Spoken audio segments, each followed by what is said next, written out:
మాజీ మంత్రి రోజాపై సిఐడికి ఫిర్యాదు చేశారు. దీంతో మాజీ మంత్రి రోజా ఇబ్బందుల్లో పడే అవకాశం ఉంటుందనే చర్చ జరుగుతోంది.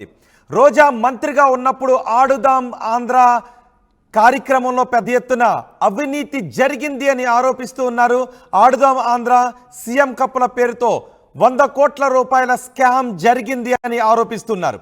రోజా శాప్ మాజీ చైర్మన్ బైరెడ్డి సిద్ధార్థరెడ్డి అక్రమాలకు పాల్పడ్డారు అంటూ ఆరోపిస్తున్నారు. సిఐడికి ఆత్యపాత్య సంఘం నేతలు ఫిర్యాదు చేశారు. మంత్రిగా రోజా ఉన్నప్పుడు, క్రీడా శాఖ మంత్రిగా రోజా ఉన్నప్పుడు క్రీడా పరికరాల కొనుగోలులో పెద్ద ఎత్తున అవకతవకలు జరిగాయి.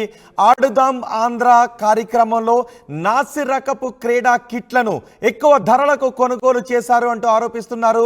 క్రీడా కోటా ద్వారా మెడికల్, ఇంజనీరింగ్, IIIT ప్రవేశాలు పొందిన వారిపైన విచారణ జరపాలి అని నేతలు చెబుతున్నారు.